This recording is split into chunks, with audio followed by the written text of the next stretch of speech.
Ako po si Miss Winnie at ito ang ating kwento. Naranasan niyo na bang mabuli ng dahil sa itsura niyong hindi masikmurang tignan ng iba? Kung hindi pa, maswerte kayo. Ako kasi, buong buhay ko ay nilalayuan ng mga tao dahil sobrang pangit ko raw. Wala ako ni isang kaibigan na tanggap ako. Ang malala pa ron, inisip ng mga tao na isa akong aswang. Magandang araw po sa inyong lahat. Ako si Samantha at ibabahagi ko sa inyo ngayon ang hindi kaaya-ayang pangyayari sa aking buhay. Kasama ng aking Lola Perla na kasing pangit ko raw, sabi ng mga tao. Lola, bilisan niyo pong tumakbo at baka mahuli tayo ng aswang na yon. Teka lang naman, Apo. Alam mo namang masakit na ang tuhod ko. Itiisin niyo na lang po, kesa naman po mahuli at malapa pa tayo ng aswang. Sino ba naman kasing may sabi sa yung aswang itong humahabol sa atin ngayon? Abay, malamang po na aswang talaga yun. Sino ba namang ordinaryong taong aakyat ng nyug tapos biglang lilipad? Baka naman ibon lang yun, Iha. Ano pong ibon?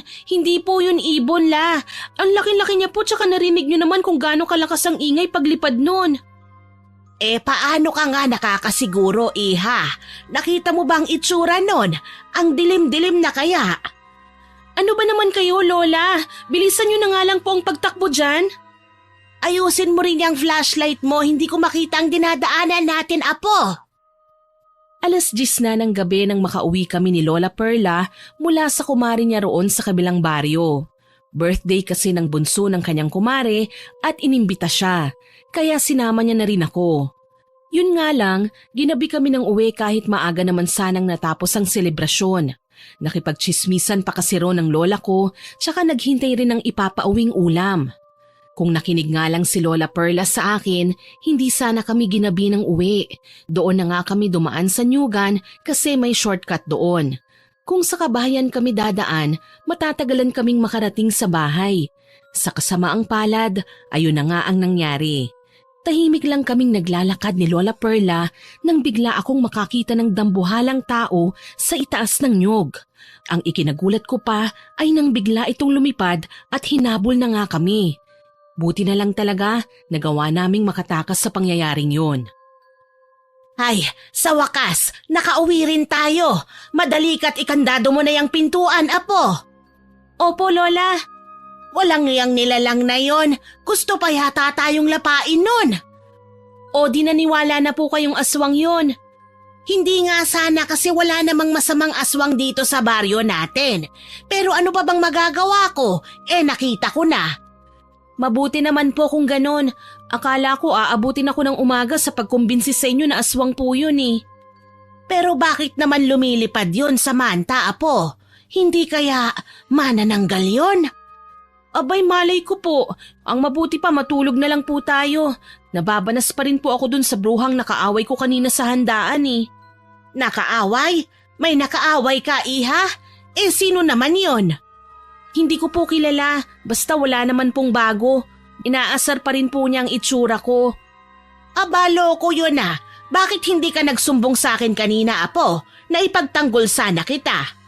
Abala po kayo sa pakikipagchismisan dun sa kumari nyo. Naku, pasensya ka na, Apo. Hayaan mo na lang sila. Ang mahalaga ay wala kang tinatapakang ibang tao. Hayaan mo silang mamroblema sa itsura mo. Wow, Lola. Di parang sinasabi nyo na rin pong pangit talaga ako. Hay nako, hindi ganun ang ibig kong sabihin. Basta magpakumbaba ka lang. Huwag mo silang papatulan. May sayad yata sa utak ang mga yan at wala nang magawa sa buhay. Napabuntong hininga ko ng malalim, tsaka nagpaalam kay Lola na papasok na ako ng kwarto ko para matulog. Pero ang totoo, nahihirapan na akong makatulog. Bata pa lang, lagi na akong binubuli ng mga tao dahil sa kapangitan ko. Hanggang ngayon, hindi pa rin nawawala ang pambubuli na yon kahit dalaga na ako. Nahihirapan pa rin akong tanggapin ang katotohanan yon. Itong kapangitan ng itsura ko, ginawa itong basihan ng mga tao sa sinasabi nila na baka aswang daw ako. Ito rin ang dahilan kung bakit nandito ako nakatira sa lola ko rito sa baryo. Taga-syudad naman talaga ako Nandun ang aking buong pamilya. Kaya lang, halos araw-araw na akong binubuli doon at umaabot pa sa puntong sinasaktan na ako ng pisikal kahit wala naman akong ginagawa sa kanila. Kaya ayun, naisipan nila inay at itay na ipadala ko rito sa baryo. Dito na lang daw ako manirahan kasi mas ligtas ako sa pambubuli, pero meron pa rin naman. Hindi nga lang kasinlala ng mga naranasan ko sa syudad. Maya-maya pa, nakarinig ako ng boses ng aswang na parang sumisigaw, kaya wala sa oras akong napatulog bigla dahil sa kaba. Kinaumagahan, maaga akong ginising ni Lola Perla. Late na akong nakatulog kaya inaantok pa ako, pero pilit niya talaga akong ginigising. Bakit po ba, Lola? Ang aga pa po, oh. Aba, anong maaga tanghali na, oh? Sumikat na nga ang araw, apo. Lola naman tignan niyo nga po ang orasan, oh. 6:00 pa lang po. Kaya nga tanghali na. Abay, batugan ka talagang bata ka. Kasi naman po late na tayong nakauwi kagabi. Bumangon ka na nga lang dyan at may lakad pa tayo. Samahan mo ko. Po, lakad na naman? Diyos ko la, araw-araw na lang po ba tayong may lakad? Hoy apo, gabi tayo lumakad kagabi, kaya hindi yun matatawag na araw-araw. Ewan ko po sa inyo, corny nyo. Saan na naman ba tayo pupunta ngayon? Kay Lorenzo. Po, sino yun la? Bago kong kakilala na manghihilot. Ang sakit-sakit kasi ng likod ko, apo. Baka nalamigan ito kagabi. Taga saan naman po yan? Dito lang sa baryo natin. Bagong lipat yun, apo. Kung hindi ako nagkakamali, magdadalawang buwan pa lang yata siya rito. Napailing na lang ako tsaka napakamot ng aking ulo. Bumangon na nga ako at nagtungo sa kusina para magluto, pero nakapagluto na pala si Lola. Naunahan niya ako roon kaya kumain na nga rin ako. Tapos na raw siyang kumain. Pagkatapos nun, niyaya niya na kagad ako na aalis na raw kami. Hindi niya na rin ako pinaligo kasi wala naman daw pinagkaiba. Pangit pa rin daw ako. Ayos talaga ang Lola Perla kong yun. Dumadagdag pa sa pang-aasar sa akin. Pero syempre, hindi naman ako nasasaktan kung si Lola ang mambubuli sa akin kasi alam ko namang palabiro lang yun. Tsaka syempre pareho naman kaming pangit. Naglalakad lang kami papunta doon sa bahay ng sinasabi niyang Lorenzo. Pagdating namin, walang tao sa bahay. Sobrang tahimik. Niyaya ko si Lola Perla na umuwi na kami kasi mukhang may maagang lakad yung sinasabi niyang Lorenzo. Pero ayaw umuwi ni Lola. Naghintay muna kami roon ng ilang minuto hanggang sa dumating na nga ang hinihintay namin. Gaya ng inaasahan, may katandaan na nga talaga ang lalaking yun, pero mas matanda nga lang si Lola. Magandang umaga, Lorenzo. Uy, Lola Perla, ikaw pala yan. Magandang umaga rin sa'yo.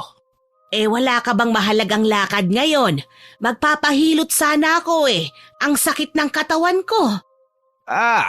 Saktong-sakto, wala akong lakad. Sino pala itong kasama mo? Si Samantha, apo ko. Manang-mana sa'yo ha. Magandang umaga, iha. Magandang umaga rin po. O siya, tuloy kayo sa loob. Pasensya na't maliit lang ang espasyo nitong bahay ko ha. Ako lang naman kasi ang mag-isang nakatira rito Walang problema, Lorenzo. Ano nga pala yung bitbit mo? Ulam ba yan? Ito? Oo, karning baboy. Binili ko sa palengke. Mura pa kasi, hindi pa nabibili ng mga komprador. Kaya pala maaga kang lumakad. Buti naman at naabutan mo pa. Oo nga Mawalang galang na po, Mang Lorenzo. Nakasisiguro po ba kayong sariwayang nabili niyong karne? Oo naman, iha. Sariwang-sariwa talaga ito. Ganun po ba? Mukha po kasing hindi na sariwa Medyo nangangamoy na po Nangangamoy? Hindi naman. Naku, baka hindi ka lang sanay sa amoy na to, iha. Ganito talaga ang amoy niyan. Malansa. Mukhang kakaiba po kasi talaga ang amoy, Mang Lorenzo. Ano ka ba, apo? Tumahimik ka na nga lang dyan. Hayaan mo na yung karne niya. Totoo naman po kasi, Lola. Ang baho-baho. Pasensya ka na rito sa apo ko, Lorenzo, ha? Ganito talaga yan Hindi kasi marunong kumilatis ng karne. Wala yun.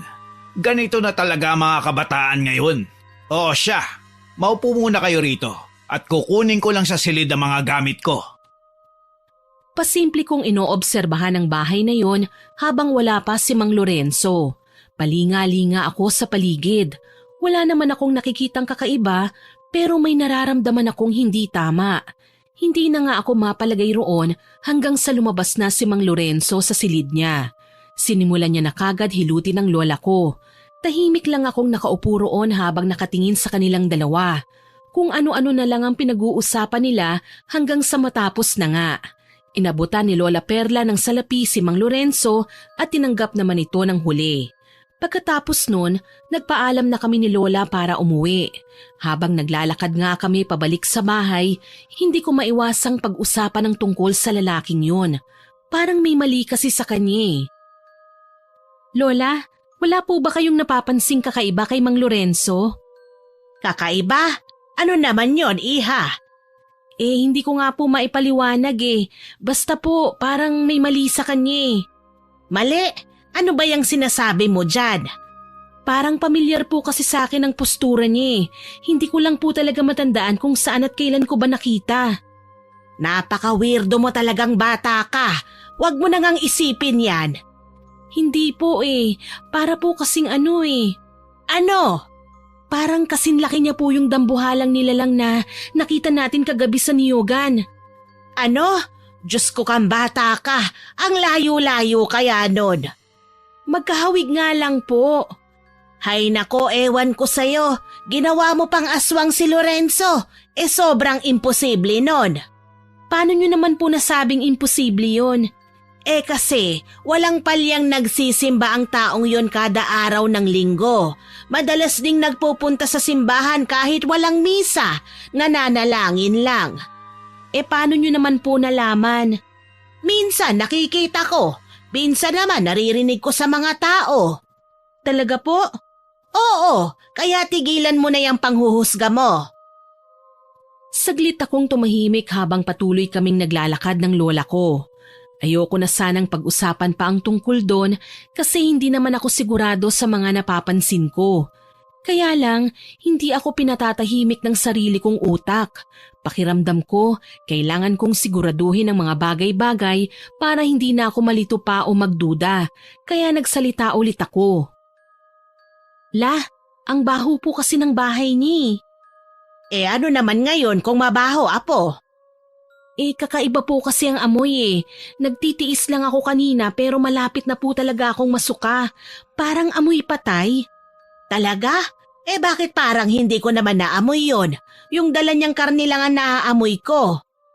Basta po, parang may amoy patay po talaga Hindi kaya aswang po talaga si Mang Lorenzo? Abay, loko kang bata ka. Tigilan mo nga yan, Samantha. Alam mo namang masama ang mambintang. Ano pang pinagkaiba mo ron sa mga taong nagsasabi na isa ka ring aswang dahil dyan sa itsura mo? Grabe naman po, Lola. Ibang bagay naman po yun. Hindi, pareho lang yon. Nanghuhusga ka na rin ng kapwa, apo. Masama yan. Heto na nga po, tatahimik na.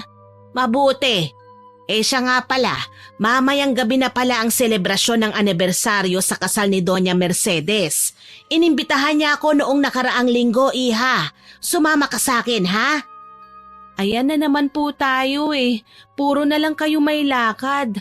Wala nang katapusang lakad. Abay, malamang.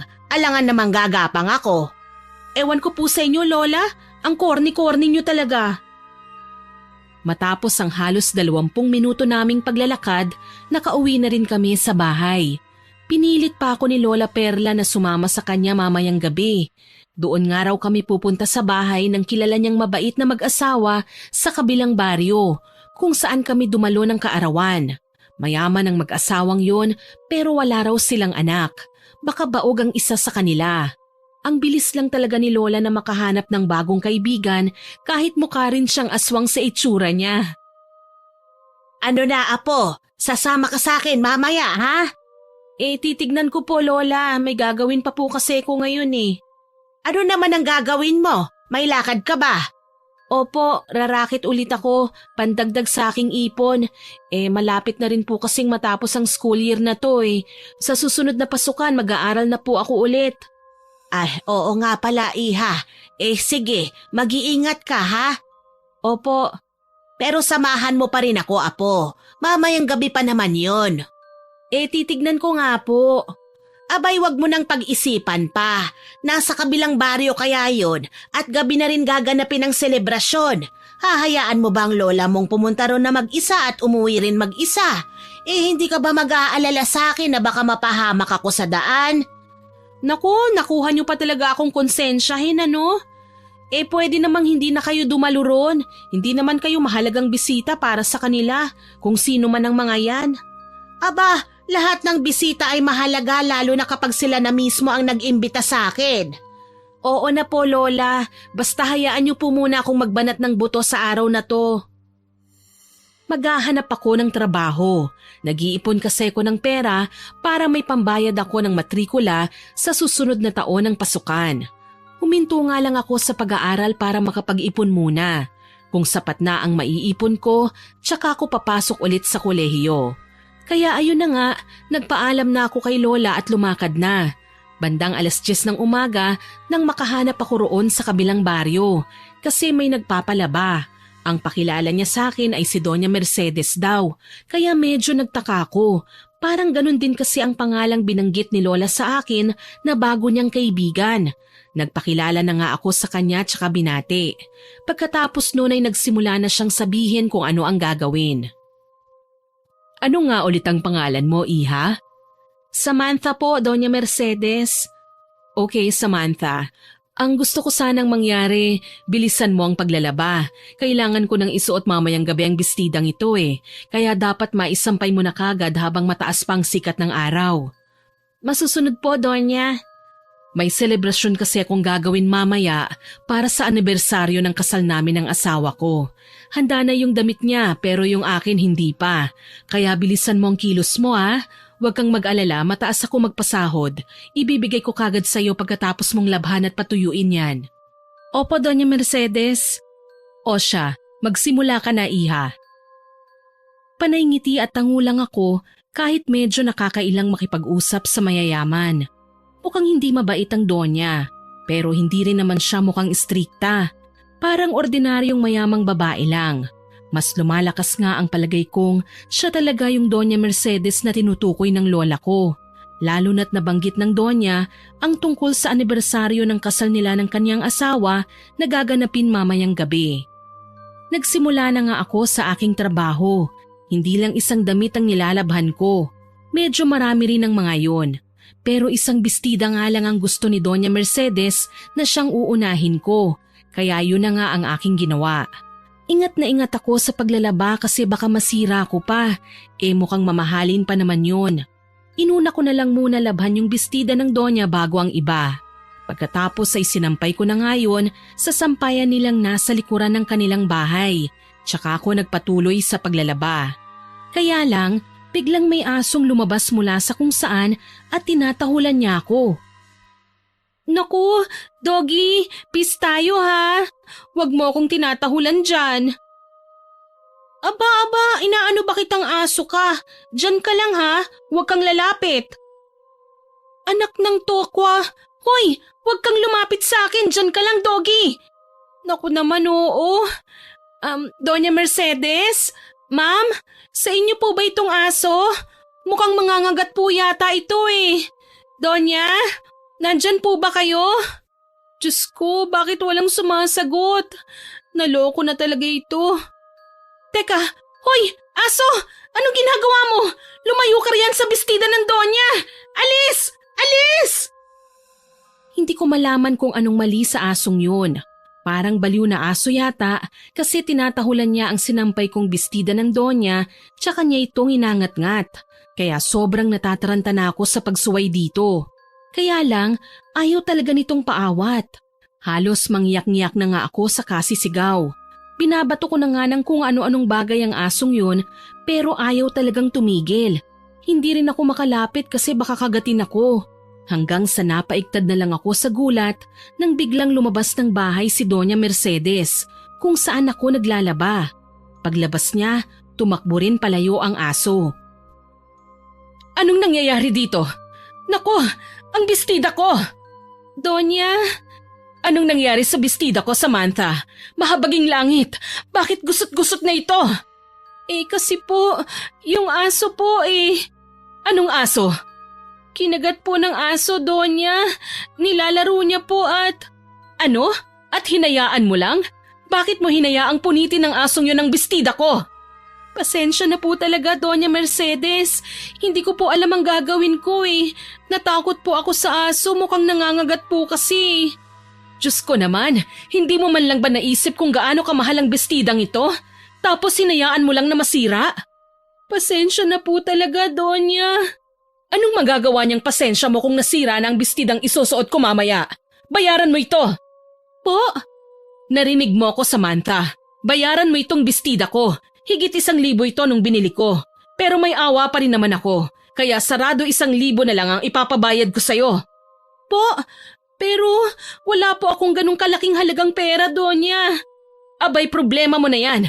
Basta bayaran mo ito. Nakiusap ako sa Donya na wag niya na akong pagbayarin kasi masyadong malaki ang halagang yun para sa akin. Ipinaglaban ko rin ang karapatan ko na hindi ko naman yun kasalanan dahil ang asong ligaw naman ang sumira nun. Tsaka kung lalapitan ko ang aso, baka makagat pa ako at magka-rabies. Kaya lang lalong nagalit si Doña Mercedes sa pangangatwiran ko. Umuusok na ang ilong niya sa galit. Bigla ko tuloy naalala ang sinabi ni Lola Perla na mabait daw ang Doña Mercedes na ito. Walang dudang nagkamali ang lola ko. Panay pagkukumbaba pa rin ako sa Donya hanggang sa may lalaking biglang dumating na sa hula ko ay asawa niya. Mahal, ano nangyayari dito? Bakit ka sumisigaw riyan? Mahal, mabuti naman at nandito ka.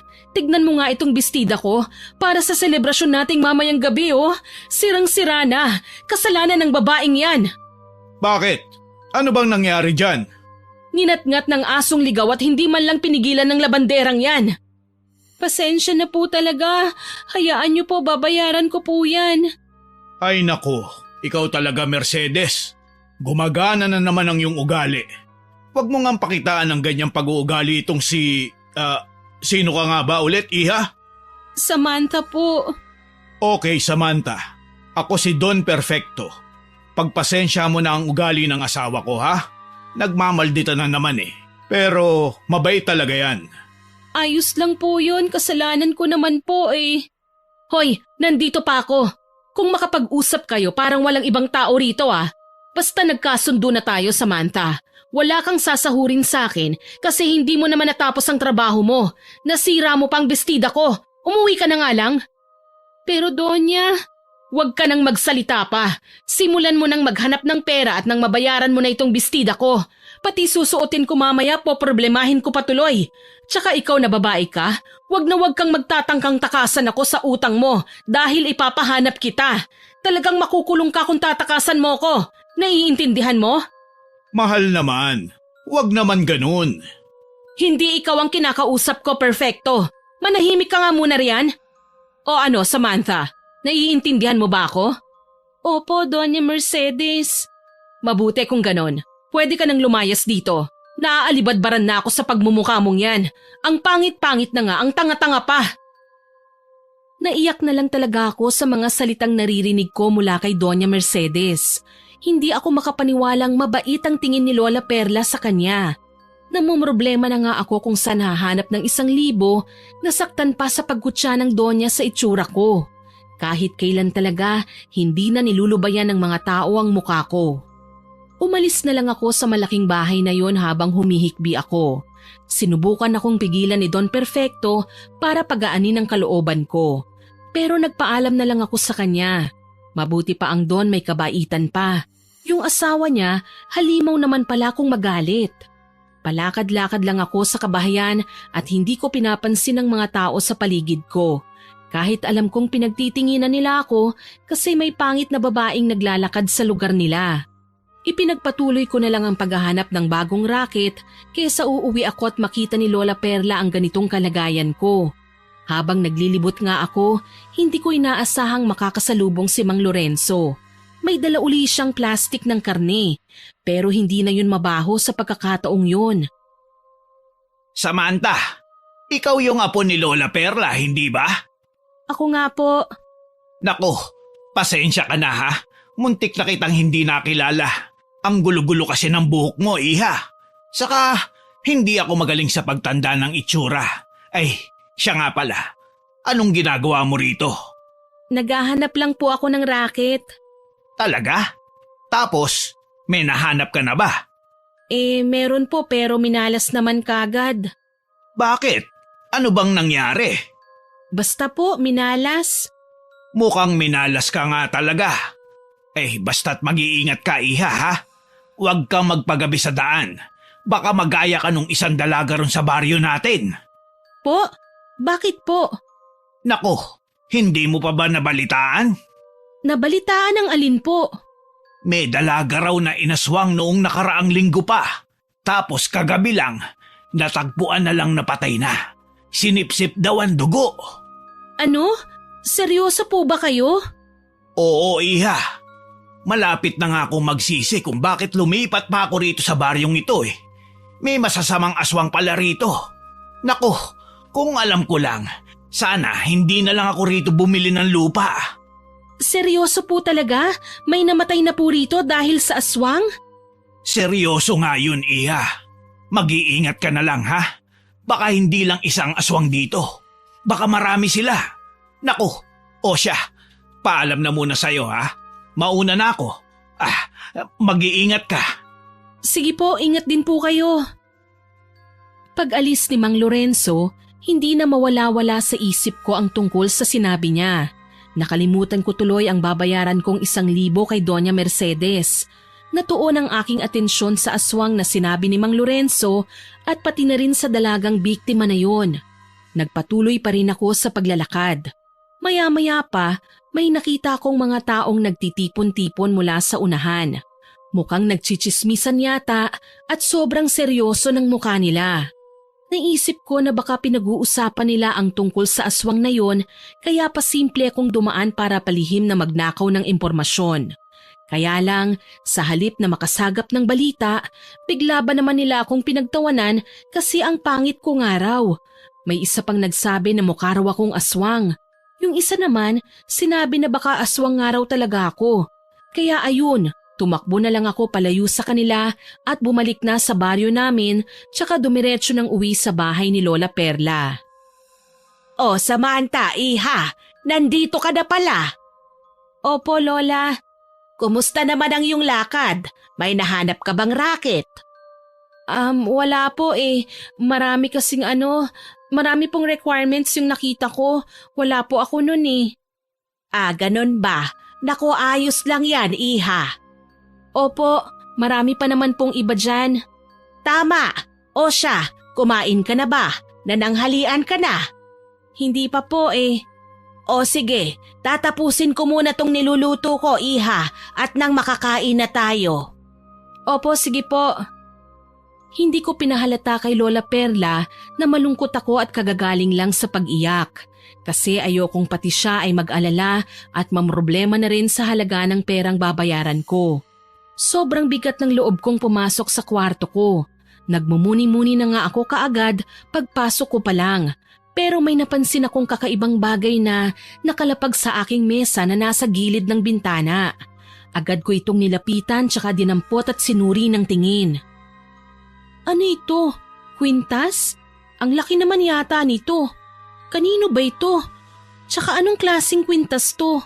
Bakit parang mukhang ngipin ng kung anumang dambuhalang nilalang? Matanong nga si Lola. Lola! Oh, bakit apo? Sa'yo ba itong kwintas dito sa mesa ko? Ano ka ma? Kwintas po, nandito po sa mesa ko. Sa inyo po ba ito? Ha? Anong kwintas? Abay malay ko po, kaya nga tinatanong ko po kayo Halika nga rito sa kusina, apo. Patingin ako. Anong kwintas ba yan? Kunot na kunot ang aking noo habang kinikilatis ko ng maayos ang kwintas na yon. Hindi siya ordinaryong kwintas. Hindi yun tipong pang-fashion. Halatang sariling gawa lang yun ng kung sino mang nagmamay-ari noon. Sobrang makaluma niyang tignan at parang pandigma pa. Yun bang sinasabi nilang anting-anting? Ganon ito kung titignan ng mabuti. Kaya pagdating ko sa kusina, nilapitan na kagad ako ni Lola bago pa man ako tuluyang makalapit sa kanya. Ano ba yan, Apo? Yun na nga po ang itatanong ko sa inyo, La. Kanino nang galing yan? Aba malay ko po, hindi ko nga po alam eh. Kaya nga tinatanong ko po kayo, baka sa inyo po ito. Ano? Hindi hindi sa akin yan. Wala naman akong ganyan, Apo. Tsaka anong klaseng kwintas ba yan? Mukhang anting-anting Kaya nga po mukha talaga siyang anting-anting. Paano po kaya ito napadpad sa mesa ko sa kwarto? Nako, baka may nag-iwan yan dyan, Apo. Malapit pa naman sa bintana yung mesa mo. Oo nga po, La. Baka nga po may nag-iwan nito. Pero bakit naman? Bakit niya iiwan ng ganitong bagay sa mesa ko kung sino man siya? Yun ang hindi natin alam, Iha. Ang mabuti pa, itago mo na lang yan dyan.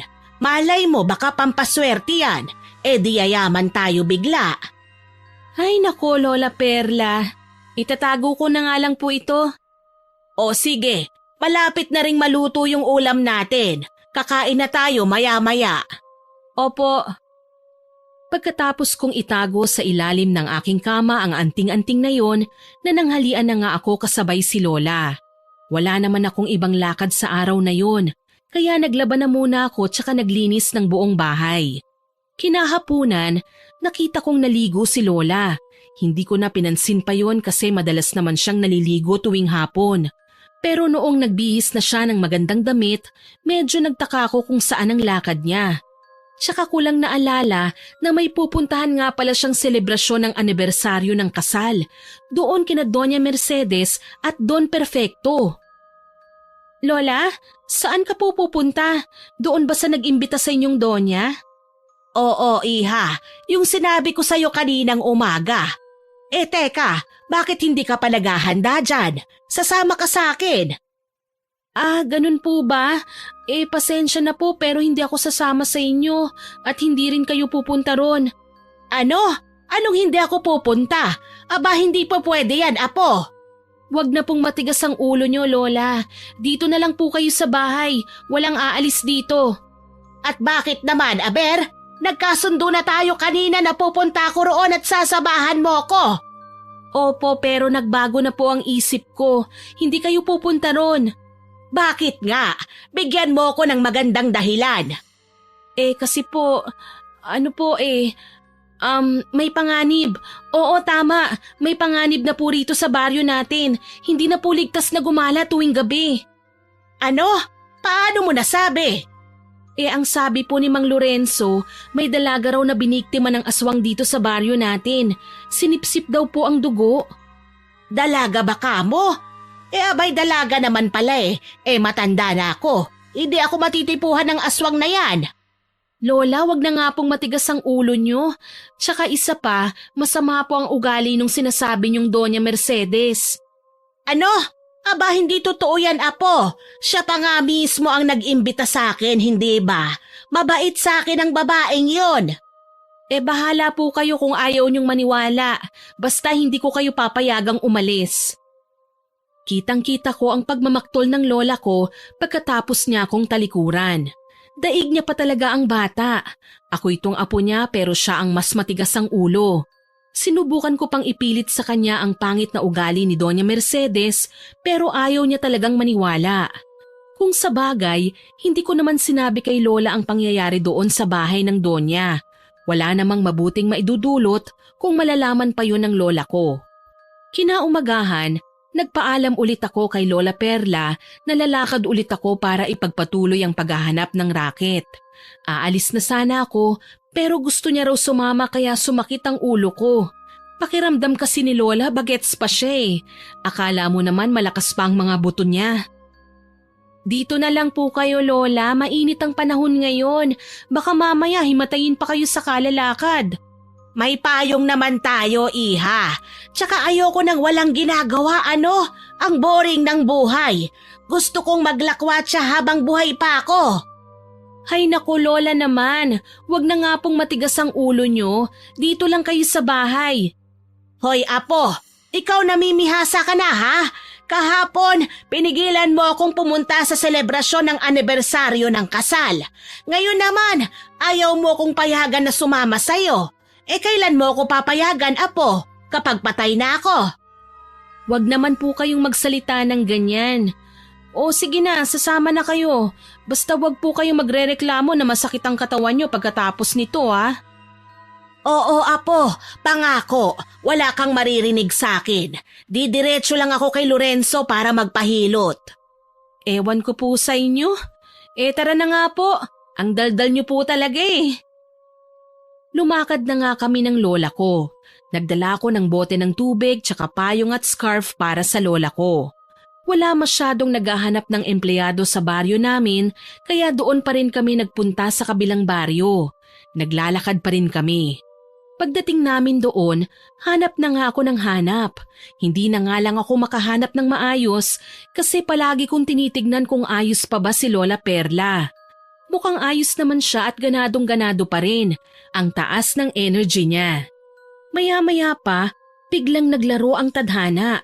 Nakasalubong namin sa daan sina Doña Mercedes at kasama niya ang asawa niyang si Don Perfecto.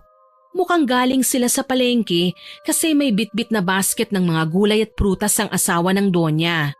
Kawawa si Don Perfecto, naging tagabitbit lang ng pinamili nila. Pero mukhang mas kawawa yata ako sa pagtatagpo naming yon kaya balak kong manahimik na lang muna. Tignan mo nga naman ang pagkakataon no? Mabuti naman at nagkasalubong tayo rito, Samantha. Doña Mercedes, kayo po pala yan. Pasensya na po at hindi ako nakadalo sa selebrasyon nyo kagabi ha. Ito po kasing apo ko, hindi ako pinayagan. Talaga? Bakit naman daw? Ewan ko nga ba rito sa batang ito. Baka naman may kasalanan siya sa akin. Mahal, wag dito. Bakit? Wala naman akong ginagawa ah. Gusto ko lang naman paalalahanan si Samantha tungkol sa utang niya sa akin. Ano ho yun? Utang? Oo, Lola Perla. May malaking utang yan si Samantha sa akin. 1,000 piso. Po?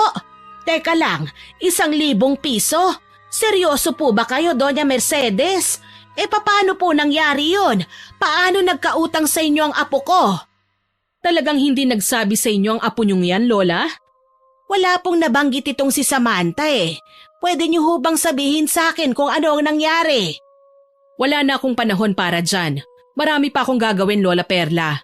Tanungin mo na lang yung apo mo at ipaalala mo sa kanya na sa kulungan siya pupulutin kung tatakasan niya ang kanyang responsibilidad. Yun lang po. Magandang araw sa inyo. At sa walang pasabi, umalis na nga ang Donya kasama ang asawa niyang ginawa niyang alipin. Sigurado kong nahihiya na si Don Perfecto sa ugaling pinakita ng asawa niya pero wala siyang sapat na lakas ng loob para suwayin ang ginang. Halatang under-desaya ang lalaking yun.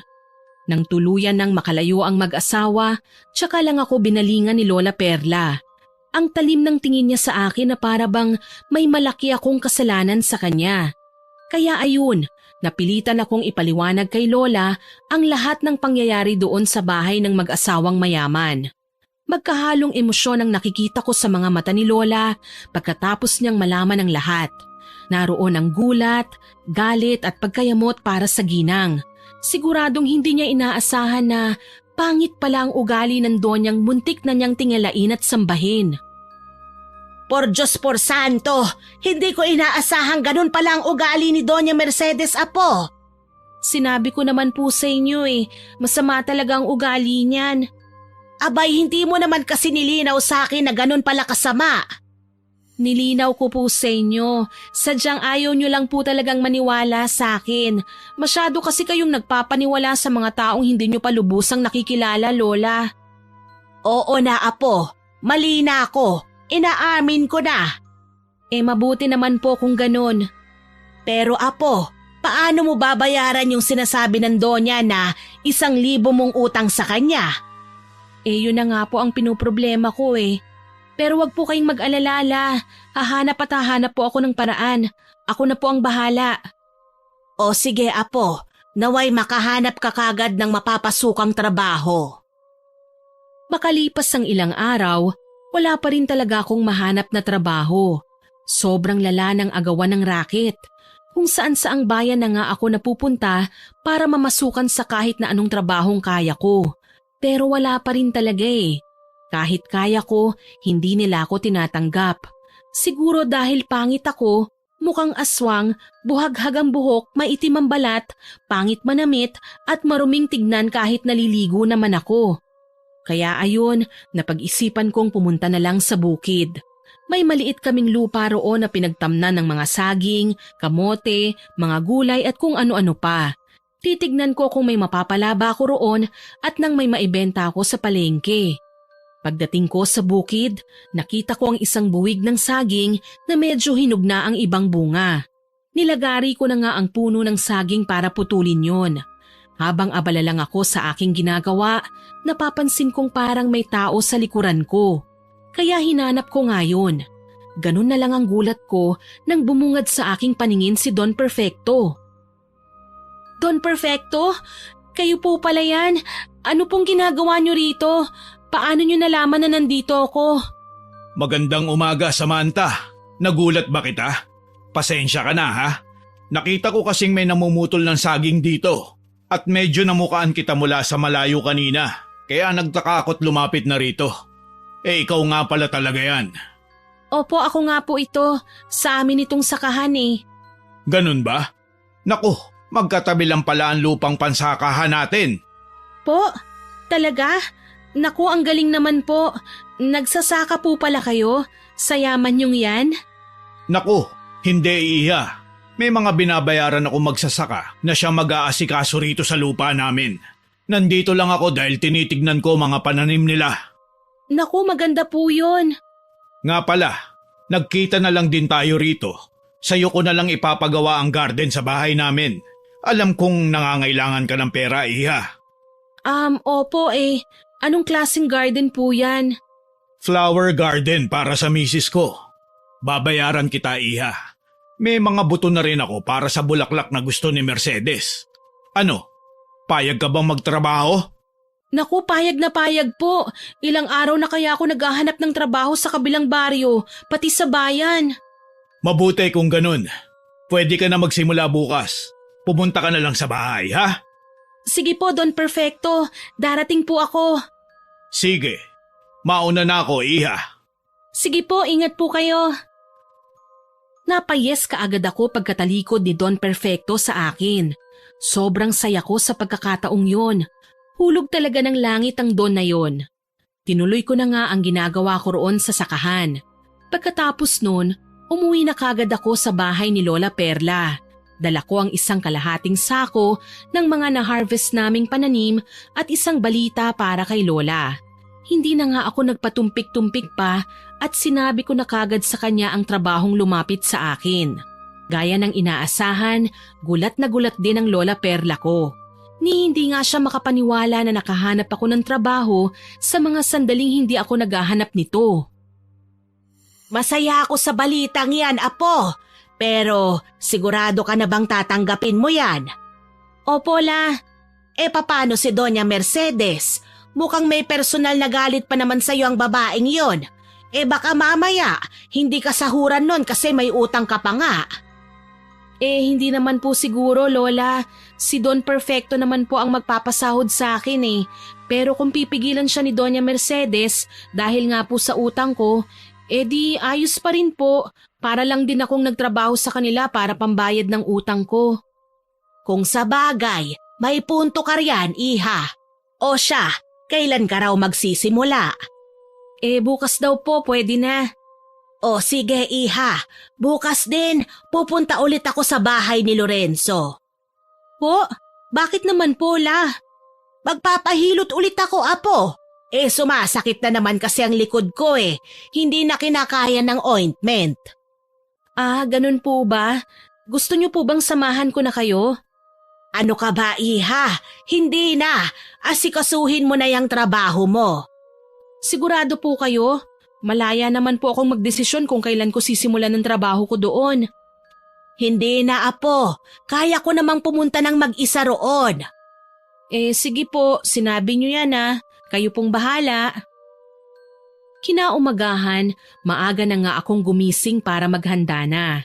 Maaga akong nagluto at naglinis ng bahay, tsaka ako nagpaalam kay Lola Perla na aalis na ako. Habang naglalakad ako papunta sa bahay ni Don Perfecto, narinig kong nag-uusap ang grupo ng mga marites sa baryo namin. Akala ko ay nanlilibak na ulit sila, pero hindi pala. Ang lakas naman kasi ng boses nila kaya naririnig ko talaga kung sinong pinag-uusapan. Tungkol sa aswang. May pinaghihinalaan na raw sila kung sino ang aswang sa baryo namin. Kaya medyo napukaw ang interes ko. Kunwari nagpapahinga lang ako saglit pero nakikinig na pala sa kanila. Doon, narinig ko ang pangalang Lorenzo. Agad akong kinabahan kasi wala naman akong ibang kakilala sa baryo namin na may pangalang Lorenzo. Yun lang talagang tagahilot ni Lola Perla. Nang maalala kong pupunta si Lola sa bahay ni Mang Lorenzo, para akong tinamaan ng kidlat sa sobrang kaba. Kaya ayun, tumakbo ko ng mabilis pabalik sa bahay namin. Nagulat ako sa inabutan ko. Biglang nandoon na si Mang Lorenzo sa bahay at mukhang may malalim silang pinag-uusapan ni Lola Perla. Kaya takang-taka ko. Ang sabi kasi ni Lola, siya ang pupunta kay Mang Lorenzo pero ibang nangyari. Nagtago na lang ako at palihim na nakikinig sa kung anumang seryosong pinag-uusapan nila. Naibigay niyo na ho ba sa apo ninyo ang anting-anting na para sa kanya? Oo, Lorenzo. Nilagay ko lang sa mesa niya. Hindi niya alam kung kanino galing yun. Hindi niya alam? Bakit? Hindi ko sinabi. Nagkunwari lang ako na hindi ko alam kung kanino galing. Hindi ba siya nagtataka kung saan o kanino yun nanggaling? Siyempre, takang-taka ang apo ko. Pero pinili kong wag sabihin sa kanya dahil hindi ko rin alam kung paano ipaliwanag. Ang mahalaga ay nandun yun sa kwarto niya at mapoprotektahan na siya nun. Kung sa bagay. Oo, ano nga pala ang mahalagang sasabihin mo sa akin at napasugod ka rito sa amin, Lorenzo? Pupunta sana nga ako sa inyo Nakumpirma ko na ang matagal ko ng hinala, Lola Perla. Hinala? Ano yun? Kaya pala may kakaiba akong nararamdaman tuwing makakaharap ko ang mayamang mag-asawa na yun. Kasi mga aswang talaga pala sila. Ano? Paano mo nasabi? Alam mong aswang din ako, Lola Perla. Matagal man bago ko nakumpirma, pero nakikilala ko pa rin ang kalahi ko. Masasama nga lang sila. Alam ko na ang dahilan kung bakit wala silang anak hanggang ngayon. Talaga? Bakit nga ba? Yun ay dahil kinain nila ang panganay nilang sanggol. Kinain din ang ikalawa na sana nilang anak. Mga halimaw talaga ang mag-asawang yun. Ano? Mahabaging langit. Totoo ba yan? Oo, Lola Perla. Totoong totoo. Ako mismo ang nakarinig mula sa mga bibig nila. Paano mo naman narinig? Nag-imbestiga ako. Pumanik ako sa bahay nila. Nung gabing tulog na ang lahat ng tao sa paligid, maliban sa mag-asawang aswang na yun, nag-aaway sila. May kalakasan ng kanilang boses. Hindi ako makapaniwala sa mga impormasyong ito. Sino ba namang mag-aakalang ganong klaseng nilalang pala sina Doña Mercedes at Don Perfecto? Naku naman, doon pa naman pumunta ang apo ko. Hindi po pwede ito. Kailangan natin siyang puntahan doon. Hindi na po kailangan, Lola. Nagulat sina Lola Perla at Mang Lorenzo sa biglaan kong paglabas mula sa aking pinagtataguan at biglang sumabat sa usapan nila. Gaya ni Lola, hindi rin ako makapaniwala sa aking naririnig. Masyadong mahirap paniwalaan ang mga yon at talagang hindi ako naniniwala sa mga bagay na sinasabi ni Mang Lorenzo sa lola ko. Pakiramdam ko ay nagsisinungaling lang ang lalaking yon. Para bang may masama siyang balak kay Lola at sa akin din. Kaya nag-iimbento siya ng kung ano-anong kwento. Samantha, Iha, nako, mabuti naman at nandito ka pa. Bakit bigla kang napauwi? Ayos ka lang ba? Hindi pa po ako nakakarating sa bahay ni Don Perfecto. May narinig po kasi kung hindi maganda mula sa mga sabi-sabi ng iba Narinig? Ano naman ang narinig mo, iha? Bakit hindi nyo na lang po tanungin si Mang Lorenzo? Ha? Bakit? Ano bang meron? Ano ang ibig mong sabihin, Samantha? Narinig ko po ang pinag-usapan nyo. Aswang kayo, hindi ba? Oo, tama ka nang narinig. Pero hindi nyo kailangan matakot sa akin. At bakit hindi? Kayo na po mismong umamin na aswang kayo at lahat ng aswang sa mundong ito ay dapat lang nakatakutan. Pumapatay kayo ng mga tao. Hindi totoo yan, iha. Oo nga't aswang ako. Pero hindi ako isang masamang aswang. Tama, apo. Mabait si Lorenzo. Sa katunayan nga, binigyan ka niya ng anting-anting para may magamit kang panlaban sa mga aswang. Diyos ko naman po, Lola. Binigyan ako ng anting-anting na panlaban sa mga aswang. Pero ang nagbigay sa akin, isa ring aswang. Sa tingin niyo po ba maniniwala ako sa bagay na yan? Samantha, iha. Hindi kita pinipilit na paniwalaan ako. Ang gusto ko lang ay mag-iingat ka. Lalong-lalo na sa mag-asawang mayaman na yun dahil totoong masasama silang aswang. Baka mapahama ka pa sa pagpunta mo roon. Pasensya na po pero hindi ako maniniwala sa inyo. Wala kayong sapat na patunay. Ang mabuti pa po umalis na kayo at umuwi na. Salamat sa pagpunta rito. Sinubukan pa ni Lola Perla na ipagtanggol si Mang Lorenzo sa akin. Pinilit nila akong maniwala sa sinasabi ng lalaki na kesyo aswang daw sina Doña Mercedes at Don Perfecto. Kung si Doña Mercedes lang, mas maniniwala pa akong aswang siya kasi sobrang pangit ng ugali niya bagay maging aswang. Pero si Don Perfecto, naku masyadong malayo. Hindi ka panipaniwala ang paratang na yun ni Mang Lorenzo. Ang bait kaya ni Don Perfecto. Kaya ayun, umalis na nga lang ng bahay si Mang Lorenzo. Uuwi na raw siya sa kanila. Si Lola Perla naman, pinipilit akong pigilan na umalis ulit para magpunta sa bahay ni Don Perfecto. Hindi naman ako nagpatinag sa lola ko. Talagang pupunta ako ron kasi trabaho yon. Sobrang hirap kayang makahanap ng trabaho. Sa huli, hindi ako napigilan ni Lola Perla pero kapalit yon ng pagsama niya sa akin para daw mabantayan niya ako kahit papaano. Pagdating namin doon, nandun na nga kagad si Don Perfecto. Naghihintay sa akin sa labas ng bahay nila. Magandang umaga po, Don Perfecto. Magandang umaga, iha. Oh, may kasama ka pala. Ah, lola ko po, si Lola Perla. Ganun ba? Magandang umaga sa inyo, Lola Perla. Magandang umaga rin po, Don. Ano nga po ulit ang pangalan ninyo? Perfecto, La. Don Perfecto.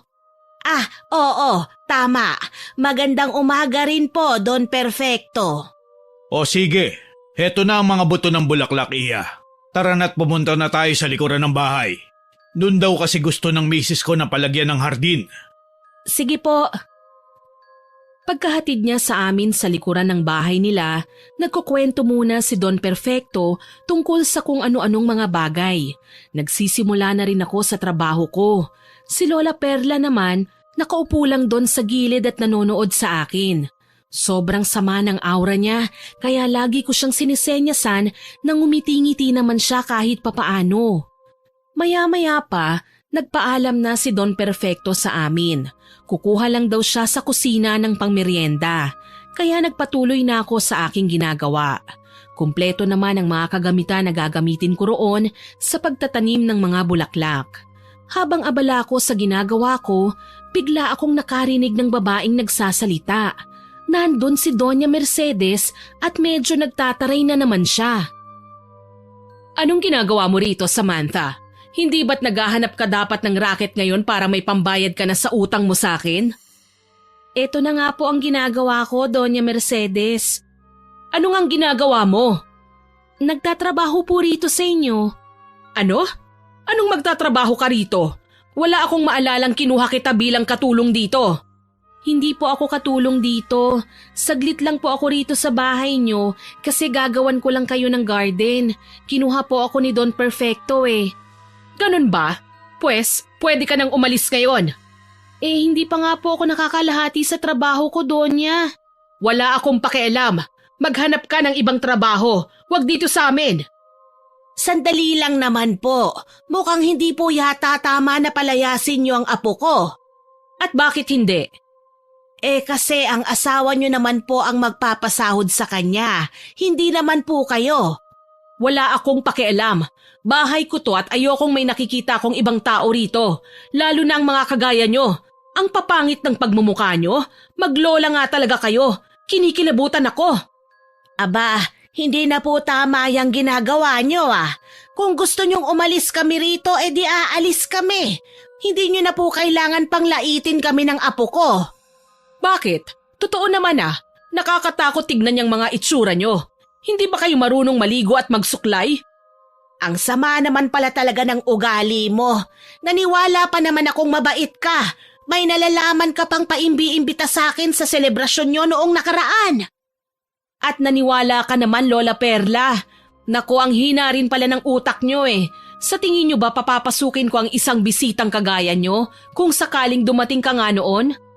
Hindi ako makapaniwala sa'yo, Doña Mercedes. Halika na nga, apo. Umuwi na tayo. Po, Lola, hindi pa po ako pwedeng umuwi. Tatapusin ko pa po itong trabaho ko rito. Tsaka hindi pa po bumabalik si Don Perfecto, oh. Baka magtaka yun. Huwag nang matigas ang ulo mo, apo. Umuwi na tayo. Narinig mo yon, Samantha? Huwag nang matigas ang ulo mo at lumayas na kayo rito sa pamamahay ko. Hindi ako tumatanggap ng mga taong pangit dito sa bahay. Hinila ako ni Lola Perla palabas ng gate ng malaking bahay na yon. Nagmatigas pa ako pero wala akong nagawa. Labag sa loob kong umuwi sa amin kasama ang lola ko. Masama rin ang loob ko, hindi lang kay Doña Mercedes, kundi pati na rin kay Lola Perla mismo. Kaya ko naman sanang tagalan ng pagtataray ni Doña Mercedes sa akin para lang sa sahod ko. Kaso wala na, tinapon na ni Lola Perla ang tsansa kong magkapera sa araw na yon. Tuloy hindi ko napigilang ilabas ang sama ng aking loob kay Lola nang makarating na kami sa amin. Ano ba naman kayo, La? Kung gusto niyo pong umuwi, pwede naman umuwi na lang po kayo rito nang kayo lang po. Bakit talagang sinama niyo pa ako? Abay, alangan namang iwanan kita ron, iha.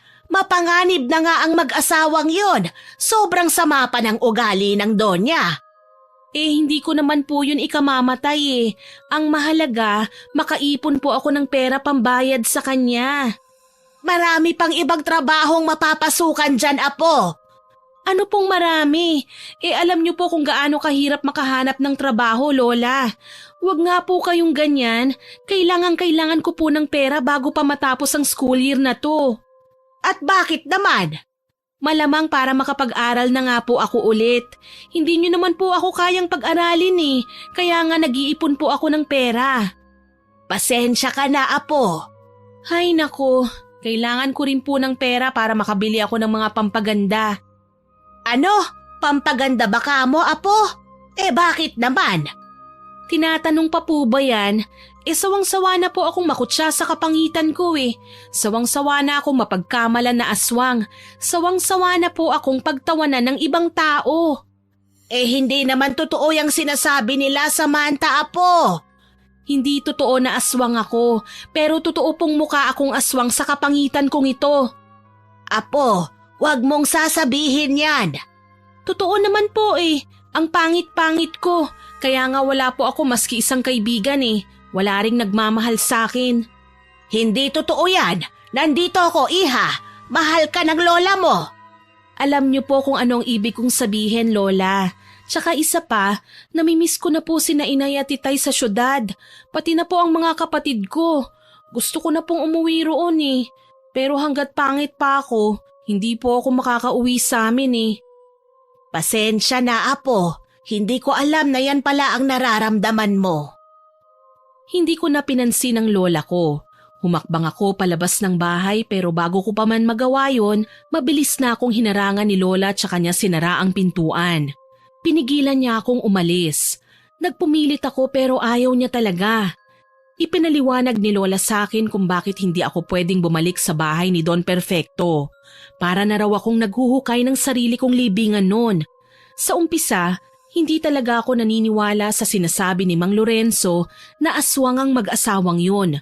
Pero nung si Lola na ang nagsabi, parang nagbago bigla ang isip ko. Hindi ako makapaniwala na bago pa man yun malaman ni Mang Lorenzo, alam na pala ni Lola Perla ang lahat. Nagkunwari lang pala ang lola ko na wala siyang kaalam-alam. Pero siya pala ang unang nakatuklas. Natakot lang daw siya kaya nananahimik. Medyo nagtampo ko saglit dahil hinayaan niya akong sumulong sa bahay na yon. Gayong alam naman pala niyang mga aswang sila. Yun pala, may mga tao na pala siyang sinabihan na bantayan ako. Mga kakilala niya raw at manunugis ng mga aswang. Ang tindi ng lihim ng lola ko.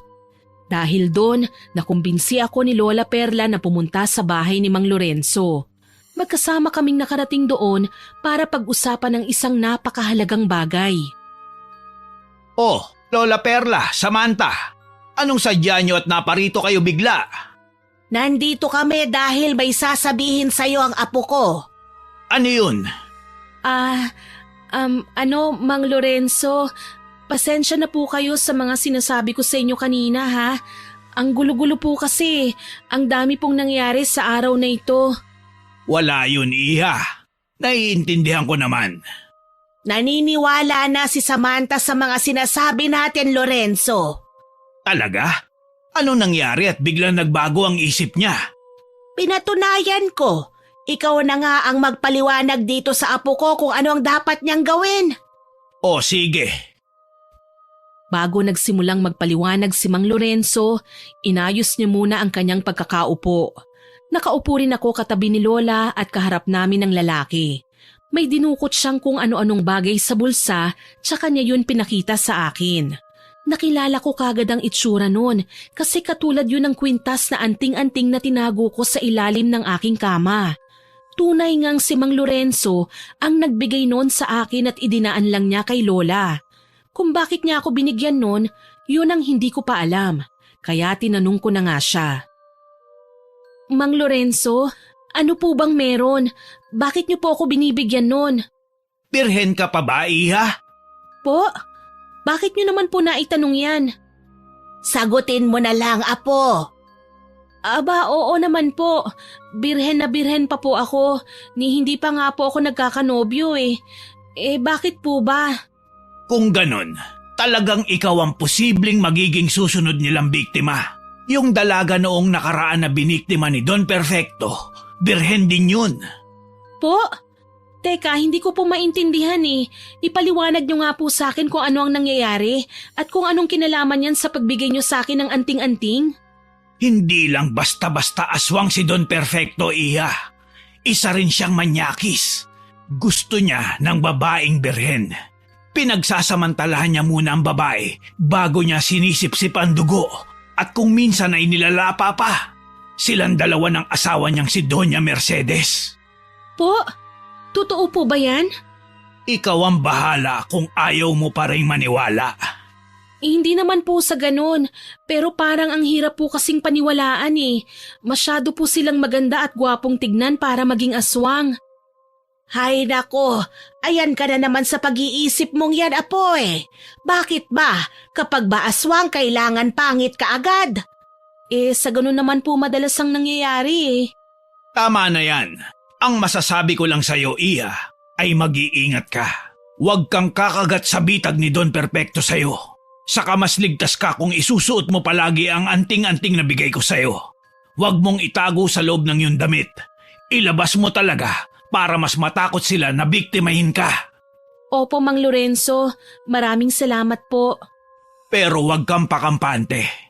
Hindi ganun kalakas ang kapangyarihan ng anting-anting na yon para protektahan ka. Kailangan mo pa rin magdoble ingat at huwag kang magpapalinlang sa kanila. Opo, tatandaan ko po yan. Pagkatapos naming pag-usapan ng bagay na yon, nabanggit ni Mang Lorenzo na may lakad raw siya mamayang gabi. Pagsapit ng 12:00 ng hating gabi, patuloy raw siyang magmamasid sa bahay ng mag-asawang aswang para maghanap pa ng dagdag na ebidensya na siyang magpapatunay sa pagiging aswang ng mag-asawang yun. Medyo natatakot ako sa balak niyang gawin, pero biglang nagsabi si Lola Perla na sasama raw siya. Tumutol ako pero ayaw magpaawat ni Lola, kaya napagpasyahan kong sumama na rin. Sobrang kabado na ako noon. Parang hindi pa ako handang masaksihan ng sarili kong mga mata ang pagiging aswang ni na Doña Mercedes at Don Perfecto. Pero nilakasan ko ang aking kalooban. Pinalipas namin ang araw na yon na puro aswang lang ang pinag-uusapan namin. Doon pa rin kami nanatili sa bahay ni Mang Lorenzo hanggang sa naghapunan na nga kami. Pagkatapos noon, hinintay na naming sumapit ang hating gabi tsaka kami palihim na lumakad. Nag-aalala ako para kay Lola Perla kasi matanda na siya pero hindi talaga nagpapaawat ang lola kong yun hanggat desidido siyang gawin ng isang bagay. Buti na lang at malakas pa rin ang lola ko kahit matanda na. Sigurado ka bang sasama ka sa amin, Lola Perla? Kaya niyo ba ang lamig? Kayang-kaya ko yon, Lorenzo. Huwag mo kong alalahanin. Gusto ko ring makakita ng kakaibang pangyayari sa bahay ng mag-asawang yon. Baka pagkatapos nito magpapahilot na naman po kayo sa akin dahil nalamigan ang katawan ninyo. Ayos lang yun. May pambayad pa naman ako. Ano po? Ibig sabihin kada nagpapahilot po kayo kay Mang Lorenzo, lumalabas na po pala kayo sa gabi noon para maghanap ng mga aswang? Parang ganun na nga, iha. Teka, bakit hindi ko po alam yan? Dahil lumalakad lang ako tuwing tulog ka na. Diyos ko naman, Lola. Sobra-sobra na po talaga yung katigasan ng ulo nyo. Ay nako, hindi naman ako napahamak, apo. Kahit na po, ang tigas ng ulo nyo Oh, tama na yan. Tayo na at lumakad na tayo. Tahimik na ang paligid. Lumakad na nga lang kami. Balot naman ang katawan namin para hindi lamigin. Buti na lang, may liwanag ng sinag ng buwan kaya pwede nang lumakad kahit walang dalang flashlight kasi maliwanag naman sa paligid. Pagdating namin doon, naghintay muna kami ng ilang minuto. Nagtatago kami sa madilim na bahagi ng damuhan at nagmamasid lang sa bahay. Gusto ni Mang Lorenzo na pasukin namin ang gate pero hindi kayang umakyat ni Lola Perla. Lalong hindi niya rin kayang tumalon kaya nandun lang kami sa labas. Maya-maya pa, may nakita nga kaming kakaiba. Nagbubulungan lang kaming tatlo habang nag-uusap. Si Don Perfecto, Lola. Oo, apo. Ano kaya yung dala niya sa itim na plastic? Hindi ko po alam Bakit po may dala siyang pala? Hindi ko rin alam, iha. Pero masama ang kutob ko. Sa tingin ko may ililibing siya. Po? Ililibing? Ano naman kaya yun? Mukhang mas tumpak itanong ang sino. Sino kaya ang ililibing niya? Ano? Seryoso po ba kayo dyan? Hindi malabong tama si Lorenzo, apo. Nakakakilabot naman po yan. Naninindig tuloy ang mga balahibo ko. Pupunta na si Don Perfecto sa likuran ng bahay nila. Oo nga, tara na't sundan natin. Lilipat tayo ng pwesto. Oo, dahan-dahan lang po Huwag kayong lumikha ng ingay. Ingat na ingat kami habang naglalakad papunta sa bagong pwesto para makita namin si Don Perfecto mula sa malayo. Para kaming mga magnanakaw sa kinikilos namin. Buti na lang at walang alagang aso ang mag-asawang yun, kaya walang tumatahol sa amin. Kasi kung meron, talagang kanina pa kami nahuli. May ilan silang kapitbahay pero medyo malayo ang pagitan ng bahay nila mula sa isa't isa. At saka mukhang wala ring mga alagang aso ang mga naninirahan doon. Pagdating na nga namin sa nilipatan naming pwesto, nakita naming may nililibingang parang karne si Don Perfecto. Parang may dugo pa nga Doon niya yun nilibing sa area kung saan ko dapat gagawin ang garden. Lola, ano po yung nililibing ni Don Perfecto? Sino nga iya? Sino? Sigurado kung tao yan. Malakas ang kutob kong mga bahagi ng katawan ng tao yung nililibing niya. Ganon din nga ang hinala ko, apo. Kadiri naman po yan. Parang gusto kong masuka. Shh! Tumahimik kayo. Baka mapansin niyang may tao rito. Opo. Siya nga pala, apo. Suotin mo itong anting-anting mo. Po? Naku, dinala niyo po pala ito? Oo, pinaghandaan ko na ito kung sakaling may ganitong klasing lakad tayo. Salamat po, Lola. Madali ka't isuot mo na. Opo, Siya nga pala, kung sakaling maamoy nila tayo mula rito, tumakbo ka na kagad kasama ni Lorenzo, apo. Ano po? Aba, hindi pwede yan, Lola. Sama-sama tayong pumunta rito kaya sama-sama rin tayong aalis. Tama ang apo mo, Lola Perla. Hindi ka namin iiwan dito. Ano ba naman kayo? Alam niyong matanda na ako at hindi na ako ganun kalakas tumakbo.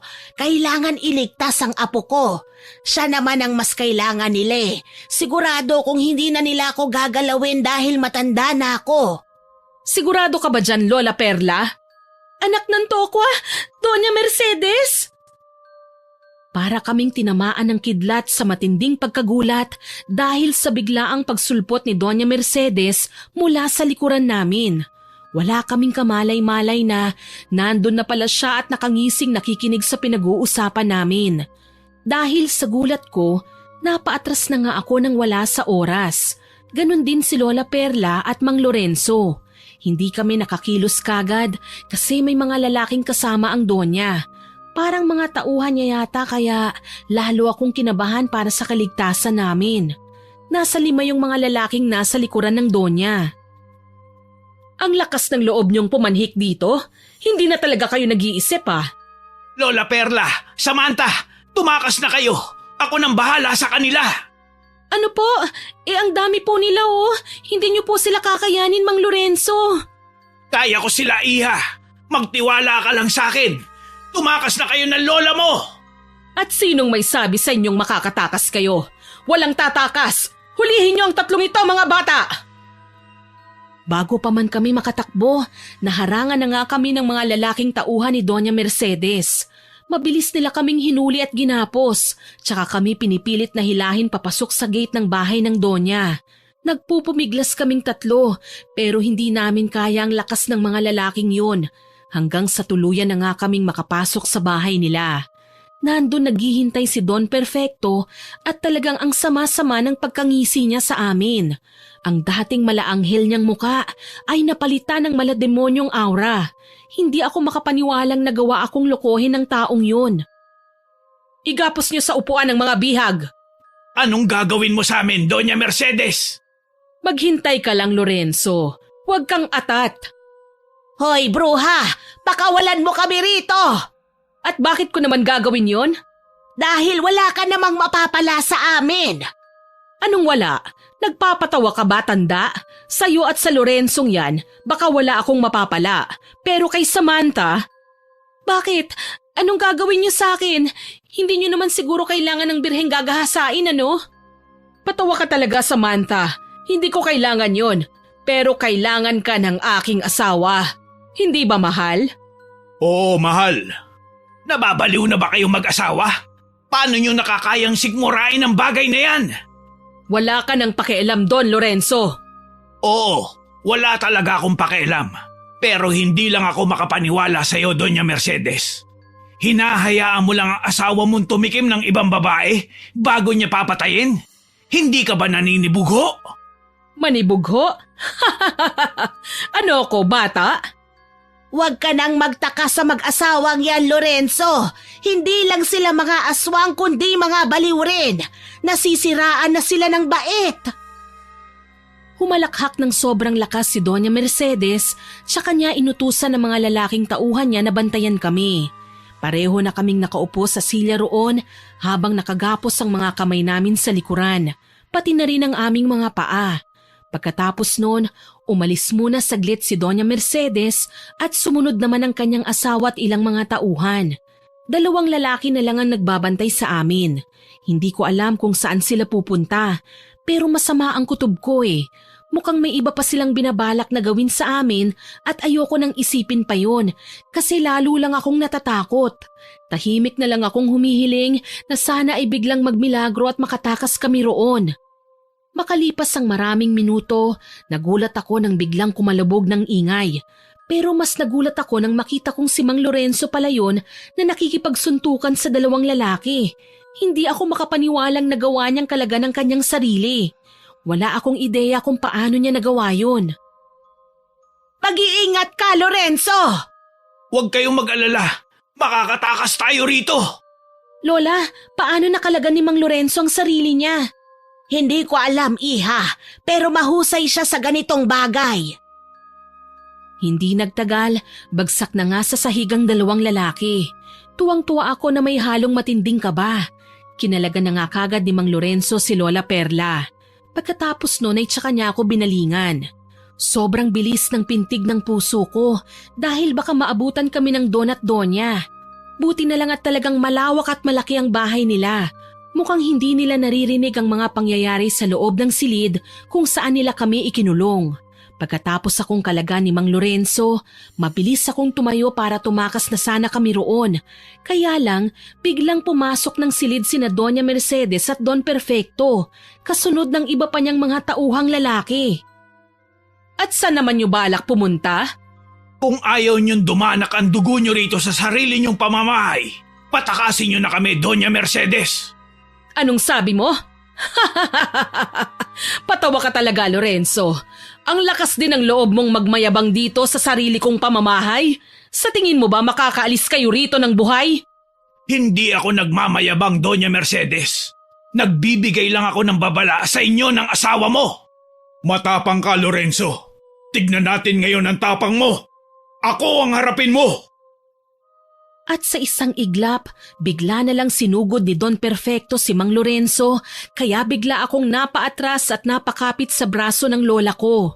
Hindi lang si Don Perfecto ang kalaban ni Mang Lorenzo, kundi maging yung tatlong lalaki na sunod-sunuran sa mag-asawang aswang.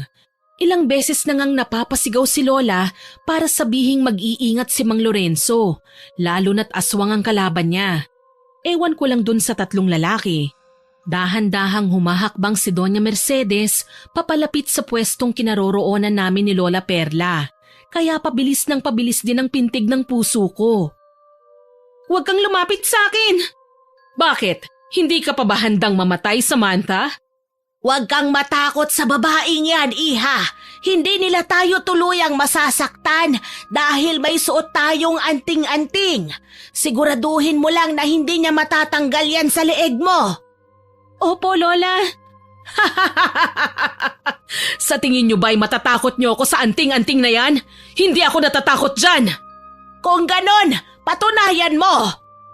Nataranta ako bigla nang inatake kami ni Doña Mercedes. Ilag ako ng ilag sa pag-atake niya sa akin. Ganon din ang ginagawa ni Lola Perla tuwing siya ang binabalingan ng Donya. Sobrang nag-aalala na ako para sa kalagayan ng lola ko. Ni hindi nga kami gumaganti ng atake sa Donya kasi iwas lang kami ng iwas sa kanya. Habang nakikipaglaban kami, nahagip ng paningin ko si Mang Lorenzo na parang nanghihina na. Pero bagsak na yung tatlong lalaking tauhan ng mag-asawa kaya medyo napanatag ako. Si Don Perfecto na lang ang kalaban ni Mang Lorenzo sa mga sandaling yon. Apo, tumakas ka na rito! Po, hindi pwede yun, La. Sabay-sabay tayong aalis dito. Hindi kayo aalis. Magkamatayan na. Dito kayo ililibing sa pamamahay ko. Huwag kang magyabang, Doña Mercedes. Alam kong hindi mo magagamit ang kakayahan mo bilang aswang dahil sa suot naming anting-anting. Baka ikaw ang ililibing dito sa sarili mong pamamahay. Ah, ganun ba, tanda? Pwes, tignan natin. Naku, hindi! Lola! Saglit akong natigilan ng hampasin ni Doña Mercedes ng upuan ng lola ko. Nanlaki ang aking mga mata habang bumagsak si Lola sa sahig at mukhang nawalan siya ng malay. Agad akong tumakbo papalapit sa kanya tsaka siya niyakap. Sigaw ako ng sigaw sa pangalan ni Lola pero hindi siya gumigising. Hindi ko napigilang umiyak sa labis na pag-aalala. Sa kabilang banda naman, nakita kong bagsak na rin sa lupa at may iniinda ng sakit sa katawan si Mang Lorenzo. Si Don Perfecto naman, nakaupo na sa gilid at mukhang nangihina na rin kaya napangisi ako. Hindi ko maintindihan ang nararamdaman ko. Parang nagkaroon ako bigla ng lakas para lumaban. Sa isang iglap, bigla na lang akong tumayo at mabilis kong dinampot ang upuan na ginamit ni Doña Mercedes sa lola ko. Tsaka ko yun binato ng malakas sa kanyang ulo kaya bumagsak na din siya. Hindi ko siya tinigilan. Hinampas ko siya ng hinampas gamit ang silya na yon. Mahal! Hayop kang babae ka? Hindi ka na naawa sa matanda? Papatayin kita, Samantha! Ikaw ang papatayin ko para ito sa lola ko. Ito naman para sa mga inosenteng taong biniktima nyo ng asawa mo. Tigilan mo na ang asawa ko, Samantha! Hindi! Papatayin ko ang bruhang ito! Tama na, Samantha! Tama na! Maawa ka! Huwag mo akong papatayin! Hindi ako tumigil sa paghampas sa kanya. Nagmamakaawa na siya sa akin pero tuloy pa rin ako hanggang sa tuluyan na nga siyang nawala ng malay. Napasigaw ng malakas si Don Perfecto dahil doon. Siya naman ang binalingan ko. Nahihirapan na pala siyang makatayo. Huwag, Samantha! Maawa ka! Awa? Alam niyo palang salitang yan? Bakit hindi niyo ginamit sa mga taong nabiktima niyo? Hindi namin mapigilan ang sarili namin, Samantha. Mga aswang kami. May mga aswang na hindi masama, Don Perfecto. Bakit pinili niyong maging masama? Hindi namin piniling maging masama. Tinutugunan lang namin ang tawag ng aming tiyan, Iya. Likas sa amin yun. Mahirap labanan dahil ikamamatay namin yun. Pwes, kayo ang dapat na mamatay! Apo, wag! Hahampasin ko na nga sana ng silya ang ulo ni Don Perfecto pero napatigil ako nang biglang sumigaw si Lola. Doon ako parang bumalik sa aking sarili. Naisip ko bigla na kasalanan ng pumatay. Wala akong pinagkaiba sa kanila kung papatay rin ako, kaya binitiwan ko na kagad ang silyang yon. Nagwakas ang tagpong yon sa pagtakas naming tatlo. Hindi na makatayo pa si Don Perfecto kaya hindi niya kami napigilan. Si Doña Mercedes naman, hayun at wala pa ring malay. Dahan-dahan kong ginising si Mang Lorenzo at sa kabutihang palad, nagising naman siya. Tsaka kami sabay-sabay na umalis sa bahay na yon. Magmula noon tahimik na ang baryo namin. Nabalitaan kong lilipat na raw ng baryo ang mag-asawang yon at hindi ko alam kung saan. Pero bago sila umalis, bigla kaming kinausap ni Doña Mercedes at Don Perfecto. Humihingi sila ng tawad sa amin at nangangakong magbabagong buhay na raw sa malayong lugar. Leksyon na raw para sa kanila ang nangyari. Mukhang taus-puso naman ang paghingi nila ng tawad sa amin. Kaya ayun, umalis na sila ng tuluyan paglipas ng ilang buwan nilang pananahimik mula noong mabugbog namin sila.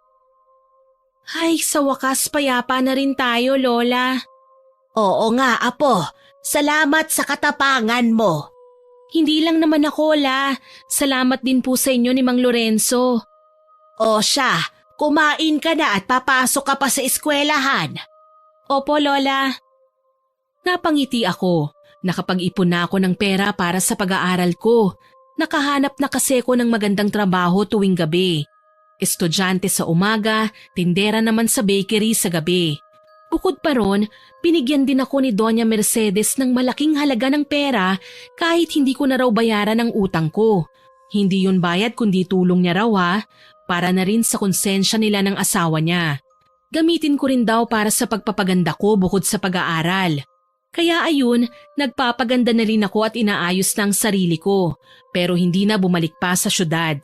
Napagtanto kong mas okay na pala ang buhay ron sa baryo. Sa lahat ng nangyari sa buhay ko, natutunan ko na kahit ang mga pinakamasamang tao sa balat ng lupa, kaya pa rin pala nilang magbago. Kaya wag nating huhusgahan ang masasamang tao. Wag din sana tayong manlait ng kapwa. Kung pangit sila sa paningin nyo, wag nyo nang ipamukha pa. Ang importante ay hindi kayo sinasaktan. Alalahanin natin na walang pangit sa mata ng may kapal dahil lahat tayo ay kanyang nilikha. Sana po ay nagustuhan nyo ang kwento natin ngayon. Pero bago ko po tapusin ito, oras na para sa ating shoutout. Shoutout po kina Ma'am Lita Dorico, Ma'am Catherine Alipio, Angelo at Amor Alipio, kay Rachel Cacalda na nag-birthday po noong August 23 at kay Sir Modesto Jr. Cacalda ngayong August 28 naman po ang birthday niya. Happy birthday po sa inyo!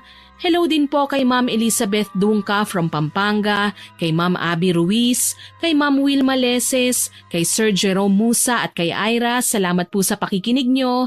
Shoutout din po kay Ma'am Roda, Sanoda at Sabaresa family, sa Galedo family, kay Jeneline Jacobe, kay Annalyn Dablas, kay Ma'am Mary Biatin, kay Ma'am Arlene Castro Ramos, kay Mayra Notarte at Jenny Espiritu from Jensan, kay Ma'am Emma Dumato, kay Mergy Jade Arosa, kay Ma'am Rida de la Cruz, kay Dana at Jordan Gaton, kay Tryhard 9K Gaming, kay Iva Jean RG, kay Ma'am Vivienne Baterbonia na lagi pong nag-heart sa upload natin, kay Sir Ernesto De Vera na nag-comment po sa Selosang Dalaga upload. Ang sabi po niya, maganda ang kwentong ito at may aral. Hindi talaga mananalo ang masama sa kabutihan. Salamat po sa pagko-comment, sir. At sa mga regular listeners po natin na sina Ma'am Lydia Lopez, Ma'am Celestina Sigua, kay Rubilin Eneria at sa Eneria family, kay Ma'am Alma Flores, kay Ma'am Tina Dekit, kay Ma'am Rosalina Bugayon at Sir Richard Cayon, kay Lurian Vitalicio, kay Sir Lance, kay Crisgel Mamado, kay Ansky, kay Ma'am Ana Vencer Francisco, kay Ma'am Jonah Halog na nagbanggit po na may fake account po tayo at ninanakaw ang videos natin. Salamat po ma'am sa pagsabi para ma-report po natin yan. Kay Sir Cliven Dubalan, kay Ma'am Jane Engwa na lagi rin pong nag-heart sa mga upload natin, kay Ma'am Milrose Demate na nag-comment po sa Selosang Kaklase upload. Ang sabi po niya, "Good evening Miss Winnie, natuwa po ako sa ending ng kwento natin. Patunay na hindi po lahat ng masama ay walang awa. Salamat po sa pagko-comment ma'am." Shoutout din po kay Ma'am Queenie, kay Ma'am Cristina Santelices, kay Marybeth Cruz, kay Ma'am Emily Gandia, kay Papa Hens Vlog, kay Christ Jerusalem, kay Ma'am Maricel Pojas, kay Ma'am Lani Payuyo. Hello din po sa mga avid listeners natin na sina Ma'am Pamela Allen, Tutsi Roll, kay Ma'am Puresa Tagiwalo, kay Elgin TV Vlog, Ma'am Celine Yu at kay Ma'am Lotlot Soberano. Maraming salamat po sa lahat ng nakinig ng kwento nating ito. Abangan po ninyo ang mga susunod pa nating stories at huwag kalilimutang mag-subscribe, like, share and comment sa upload natin. Para din po mabilis nyong makikita kung may bagong upload tayo, pindutin nyo lang po ang notification bell para lagi po kayong updated kung may bagong upload po tayo. Pindutin nyo lang po ang notification bell para lagi po kayong updated kung may bagong upload po tayo. Muli, ako po si Miss Winnie na buong pusong nagpapasalamat sa inyong pakikinig.